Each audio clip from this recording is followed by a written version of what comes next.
at paragraph 26 of her affidavit,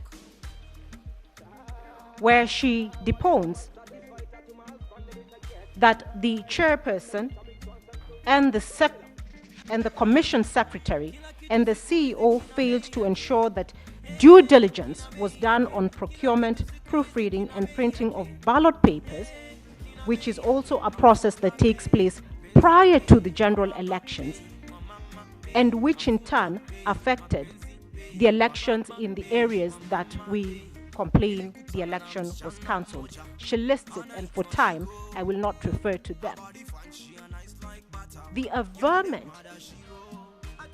is that the error on which the IBC relies upon, or the chairperson relies upon, that led to the cancellation of the result was one of willful neglect.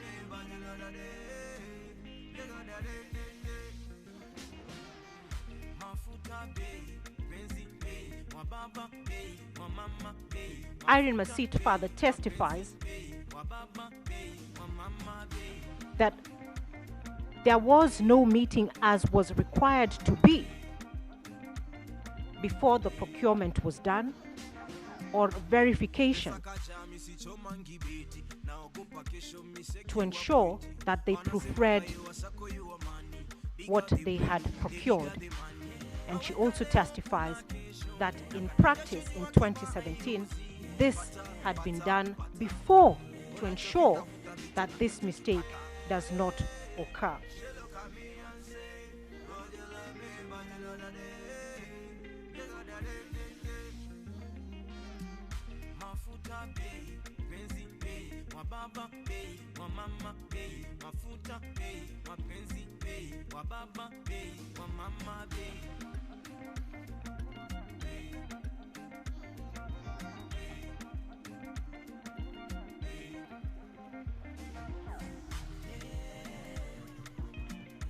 My ladies and my lords, to the extent that that admission is made by a commissioner, we submit that we are supported or find corroboration to our complaint that the cancellation of the vote in the areas in which we have complained about was deliberate and not accidental.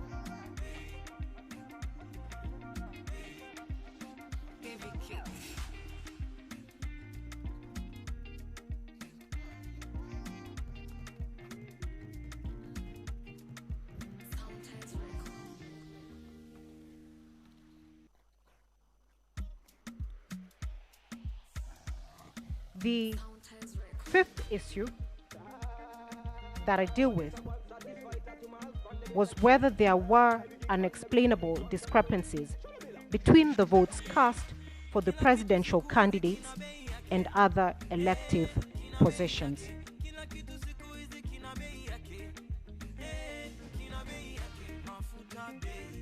This evidence is found in the affidavits of Celestine Anyango,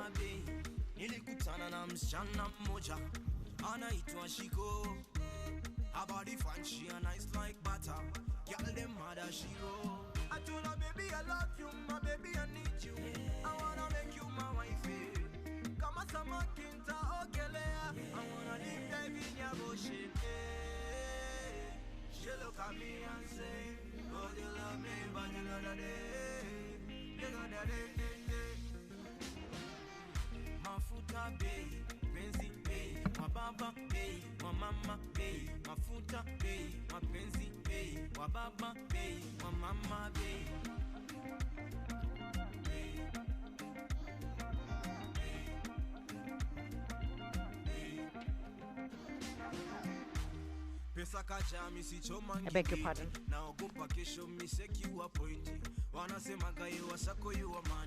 Bigger the brain, the bigger the money.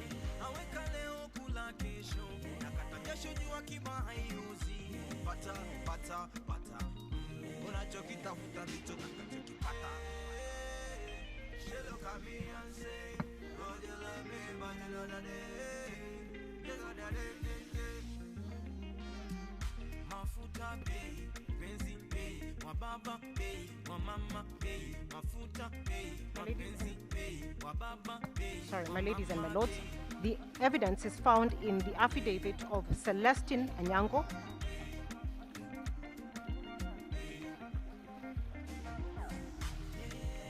where she shows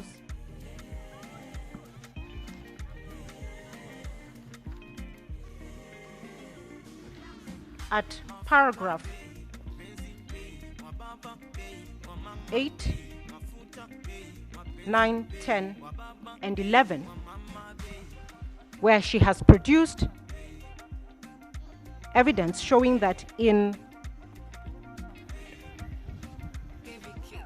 8 counties, there was a discrepancy between the votes cast for the president, votes cast for the governor, votes cast for the senator, and votes cast for the woman representative. The total number of the votes discrepancy is 33,208. And my lady, it is at this point that I reiterate again the slim margin between the result declared for the first respondent, which is 69,000 votes, to attain the 50% plus 1 threshold. In response to the discrepancy of the votes that we have highlighted, the IBC's witnesses, Sunkuli,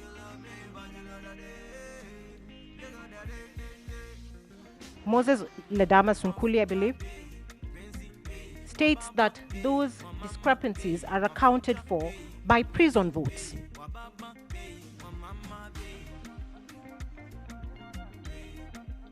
Because prisoners only vote for the presidential candidate. My lady and my lord, if one looks at the total number of votes that have been provided as having been accounted to the prisoners, it is only 715 votes. You will find this at paragraph 53 of Sunkuli's affidavit. There is therefore no account for 32,493 votes.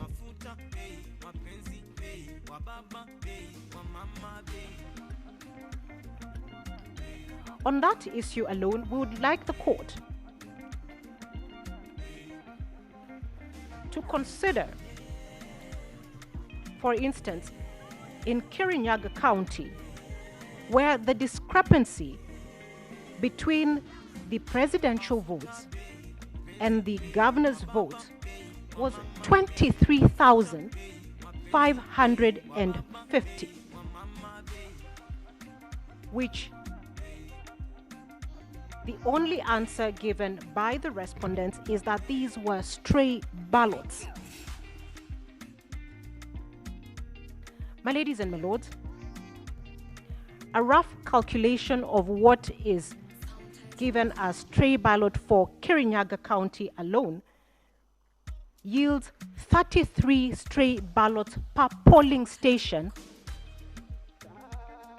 on average in Kirinyaga County, which we submit is not possible.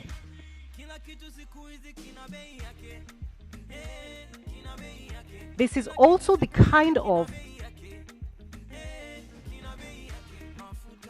issue or discrepancy that, based on the rules, ought to have been brought to the attention of the National Tallying Center or the National Returning Officer.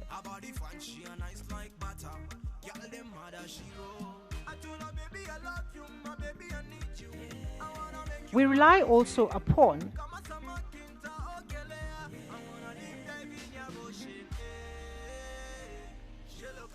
the authority cited in our submissions of William Kabogo, where the learned Justice Kimaru said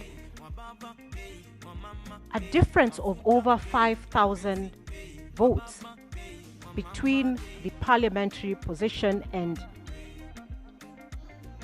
the presidential can only be as a result of fraud.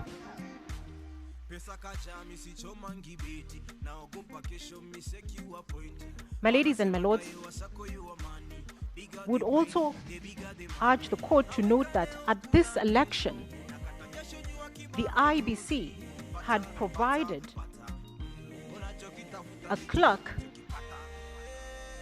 whose sole duty at the polling station was to ensure that voters placed their ballot papers in the right box. And therefore, the incidence of such a high number of stray or allegedly stray ballot papers cannot be explained and has not been explained.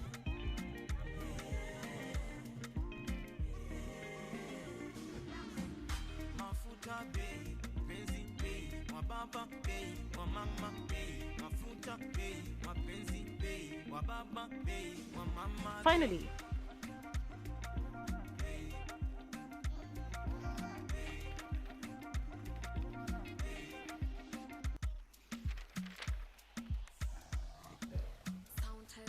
my ladies and my lords, as time is not on my side, we urge the court to look at the evidence of Arnold Ochieng Oginga on the discrepancies between the Forms 34A or the results declared in Forms 34A, Forms 34B, and Forms 34C. The design of the election was that this was to be a seamless transaction, and therefore the Forms 34A and the results therein ought to be the same as the Forms 34B and ought to be the same as the Forms 34C. In his affidavit, Arnold Ochieng Oginga finds that there is a discrepancy in the results to the extent of over 180,000 votes.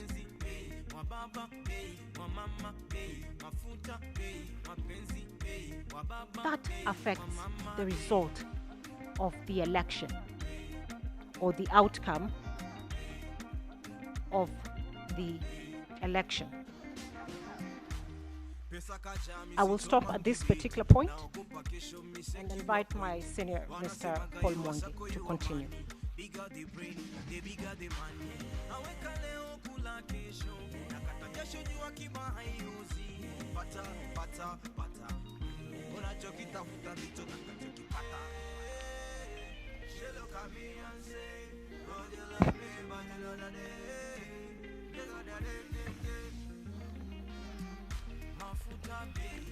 Madam Chief Justice, Madam Deputy Chief Justice, my lords, my ladies,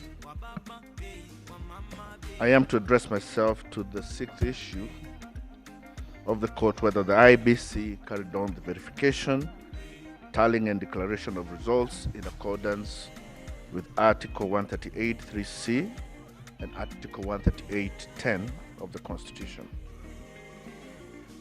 The thrust of my presentation is that the nature of management of elections in Kenya from even before the new constitution have been that decisions as to who has won the presidential election are collegiate,